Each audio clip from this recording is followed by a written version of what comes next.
Rick finishes assembling the gamifier, a device that turns all of reality into a video game. He tells Morty, "Now you can live inside a game, Morty." Literally. Morty looks excited but nervous. Rick activates the device. A wave of pixels spreads across the world. The garage turns into a blocky, pixelated landscape.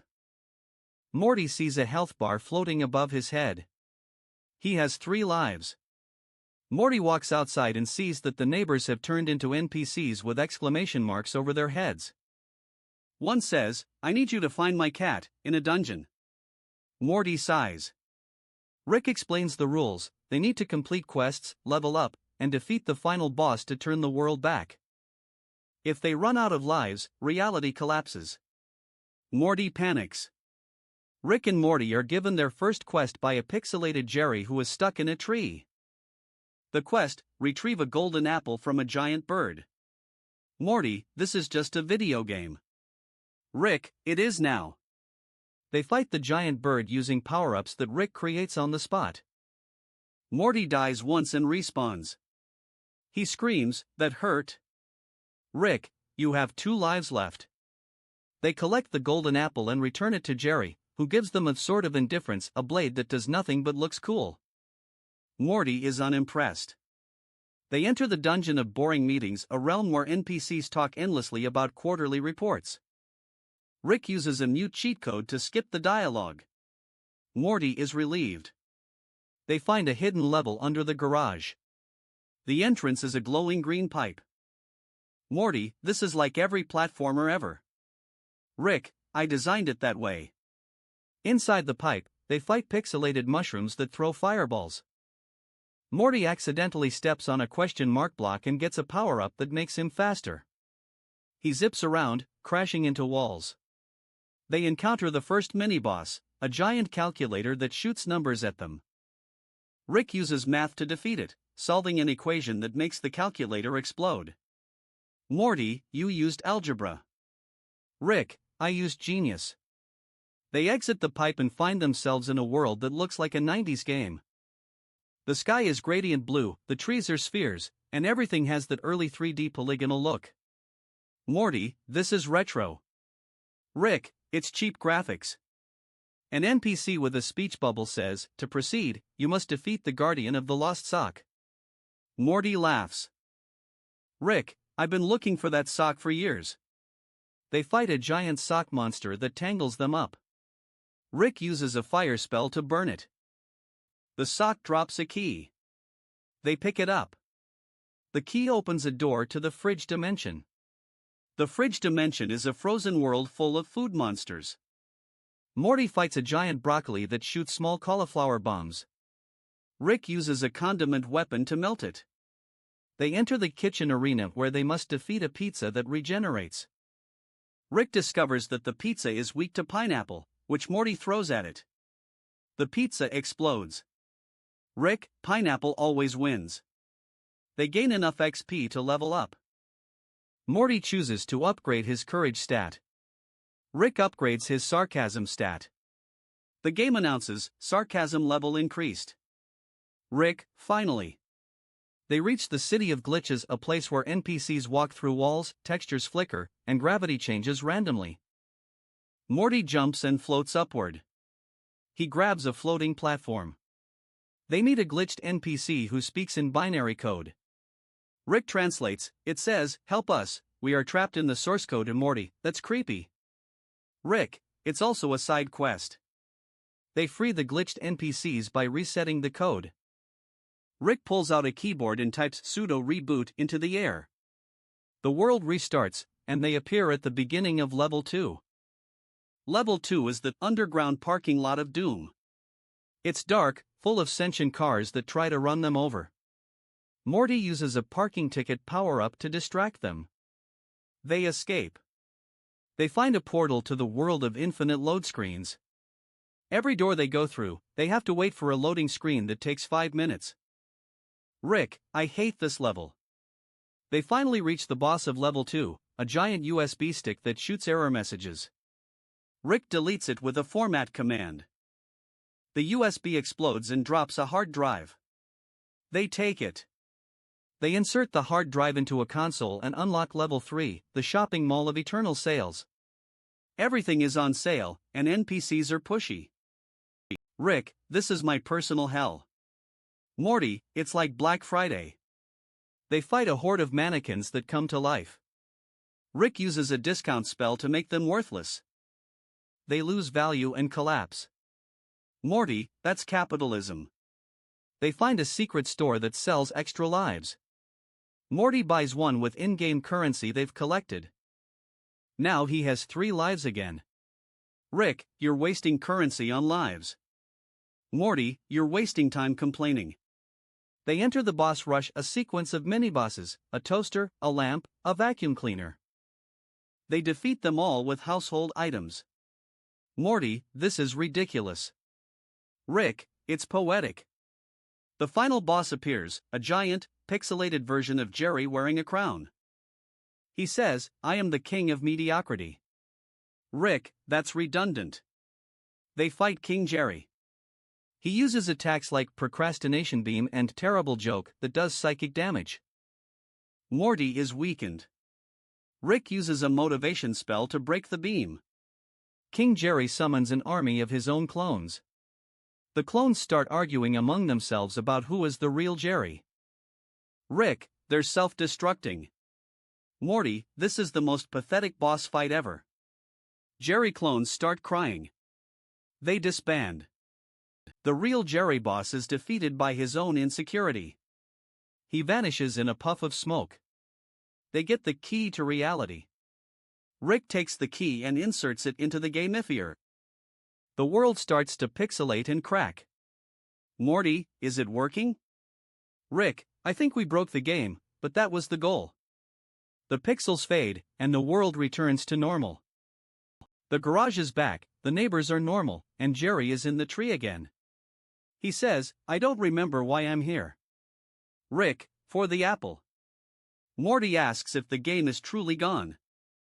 Rick says, I kept a backup. He pulls out a small pixelated version of Earth. Morty, you made a portable world? Rick, just in case. They put the pixelated Earth on a shelf. It glows faintly. Rick, now, Morty, let's never do that again. Morty, agreed. But they both smile. Morty wakes up the next morning and sees a pixelated bird sitting on his windowsill. He feeds it a piece of toast. He names it Pixel. Rick comes into the garage and finds the gamifier device glowing again. He says it's just residual energy, but Morty worries it's going to turn everything into a game again. Rick assures him it's safe. He disconnects the power cord and puts it in a drawer. Morty still watches it nervously. The family has breakfast. Beth asks why there's a pixelated bird in the house. Morty explains. Beth rolls her eyes but gives Pixel a name tag. Summer tries to take a selfie with Pixel, but the bird keeps flying away. Jerry tries to catch it and falls into a bush. Everyone laughs. Morty goes to school, but all his classmates are now NPCs with exclamation marks. He realizes some parts of the game world are still glitching. He runs home and tells Rick.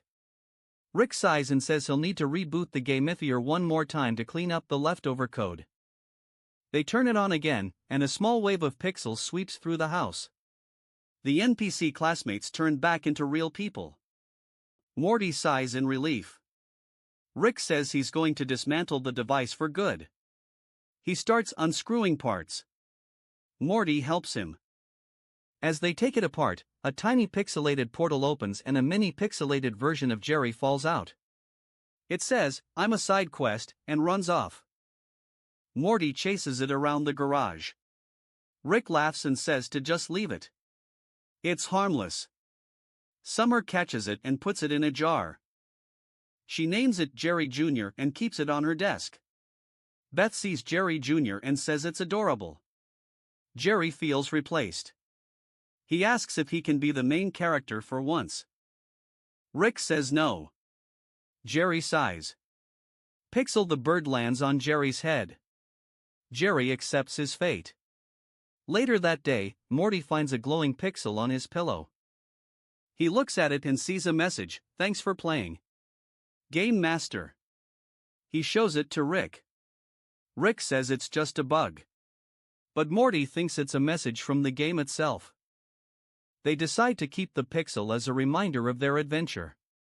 Morty puts it in a small frame next to his bed. That evening, they watch TV.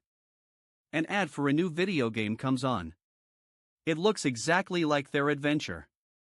Rick changes the channel. Morty asks if they'll ever go back. Rick says, "Only if you want to." Morty thinks and says, "Maybe someday."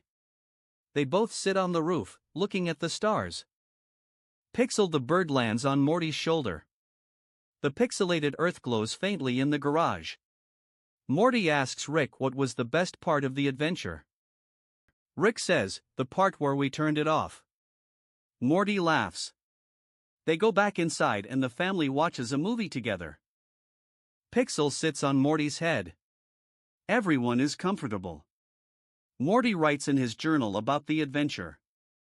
He draws a picture of the pixelated world. He smiles. Rick looks at the pixelated Earth globe, then turns away, but he smiles. He's happy.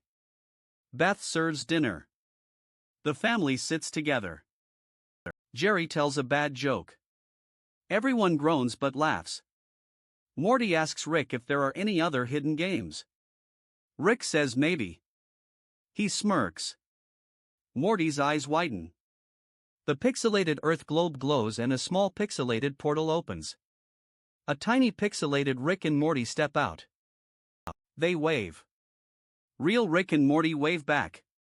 The tiny versions jump onto the shelf and sit next to the globe. Rick and Morty decide to keep the tiny versions as pets. Morty names them Pixel Rick and Pixel Morty. Pixel Rick tries to drink from Rick's flask, but it's too big. Rick laughs. Pixel Morty hugs Morty's finger. Morty melts. Rick pretends to be disgusted. The family gathers around the shelf to look at the tiny pixel versions. They all wave. Summer takes a selfie with them. Rick says this is getting weird. He walks away, but he's smiling. Morty follows. That night, Morty dreams of the pixelated world again. In the dream, he is a hero. He wakes up smiling. The next morning, Pixel the bird brings Morty a tiny pixelated feather. Morty puts it in his journal. Rick and Morty go on a small adventure to another dimension. They leave Pixel and the tiny versions behind. They wave goodbye. Pixel the bird and the tiny pixelated versions watch Rick and Morty leave. They look at each other and then play. Rick and Morty return with a new souvenir. They place it on the shelf next to the globe. The family has a barbecue. Pixel the bird flies around, and Jerry tries to catch it again, but this time he succeeds. He holds the bird, looking proud. Beth takes a family photo with everyone, including Pixel and the tiny pixelated versions. They stand on Jerry's shoulder. They all smile. The photo is framed and hung in the living room. Rick looks at it and says not bad. Morty smiles. The pixelated Earth globe glows softly at night. Inside, the tiny pixelated versions are sleeping. Morty writes another journal entry, "The best adventures are the ones you can't explain." He closes the journal. Rick and Morty sit on the roof, looking at the real stars. Pixel the bird rests on Morty's shoulder. They are content. The pixelated Earth globe glows one last time, and then its glow settles into a steady light. A sign that the game is over. Rick and Morty high five. They say next adventure? Rick nods. They go back inside. Final shot, the shelf with the globe, the tiny pixel versions, the pixelated feather, the framed photo. A peaceful, happy ending. Morty puts the framed photo next to his bed. He looks at it every night. Rick comes into Morty's room and sees the photo. He says nothing, just nods. Pixel the bird chirps and lands on the photo frame. Morty pats the bird. He says, "We made it, Pixel." Rick, Don't get sentimental, Morty. Morty, too late. They both laugh. The end.